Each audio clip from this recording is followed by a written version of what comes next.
my videos. This one is IXL 6th grade Z.7 Solve one-step equations with decimals, fractions, and mixed numbers. Now we've already done a couple other videos and lessons on solving equations, one-step equations. So we're just going to look at that, and what I want you to do is just use what you've done on those. We've just used our idea of reasoning and thinking to solve these. So we haven't worried about steps. We just used the idea of thinking through these. So we're going to look at this first one, then just look at the examples on this one and go from there. So it's really not anything new, so let's just take a look at this. So we have our first one here, solve for y, which again means we're trying to find the value for y that makes this equation true. So we want a number when we add 3 to it. So we want a number when we add 3 to it, we get 9.8. And the way we can find that is we need a number that is 3 less than 9.8.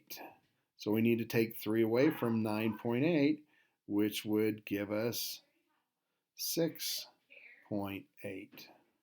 Okay? And if we take 3 and add it to 6.8, we can check that again. So we have 6.8 plus 3.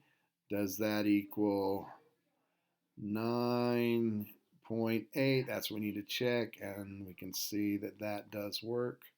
So that does check to make our correct solution there. So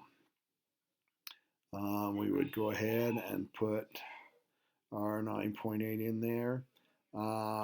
Before I do that, though, I want to go ahead and look at our example on this one. So let's look at our example because I wanted to point out a couple things on it. It's still with a fraction. So again, we have here, solve for f. We have f minus 4 ninths equals 1 ninth. So we need a number that when we take 4 ninths away from it, we get 1 ninth. And so you need to think of that. So we need a number that is 4 ninths bigger than 1 ninth. So what we're going to have to do to solve that, and we talked about that yesterday, how if you look at the examples, they're going to give you kind of how they're going to add 4 ninths to both sides, but we really need to look at just kind of down here. We're going to add 1 ninth and 4 ninths because that'll give us something that is 4 ninths bigger than 1 ninth. And we end up with 5 ninths as our answer. So again, just thinking these, if we look at this and say, I need a number that is 4 ninths bigger, and again, like we talked about before, if it's subtraction, we're going to add to solve it. If it's subtraction, we're going to add to solve it. So that's what we're going to be doing. If it's subtraction, we add to solve it.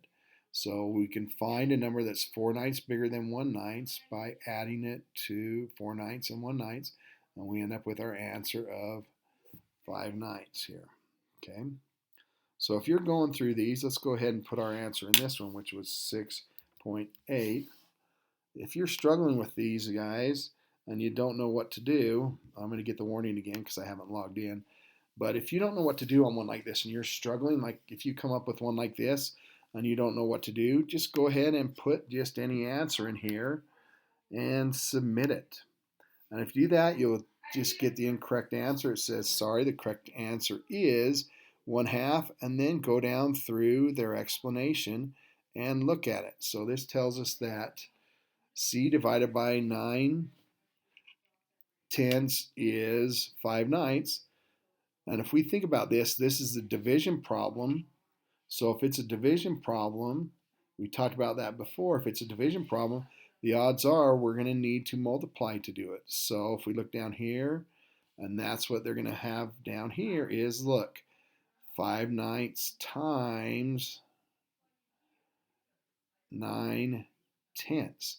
So they're multiplying these two together to solve. So it was a division problem. They ended up multiplying to solve them. So we think about that, these opposite operations we've been talking about. So if you get stuck, just go ahead and put a wrong answer in there. and take the time to go over this and analyze it. Look for patterns. Again, it's talking about doing the same thing to both sides. That is a strategy we use in algebra to help us figure out how to solve these. But right now, we aren't concerned about that. We're just kind of thinking about these opposite operations.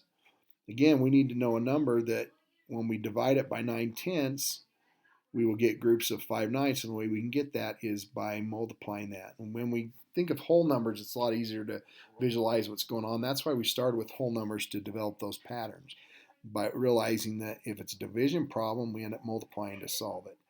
So you'll get more experience with these next year. This year, we're just starting to get some learning. One thing you do need to realize is simplify your answer. Make sure you'll simplify your answer down, so that you can get it correct. Because if you put in the wrong answer, it might not accept it if you don't have it simplified down. So go ahead and continue working on with these. If you have any questions, let me know, or contact your teacher, and make sure you get some help with these. Good luck. Have a good day.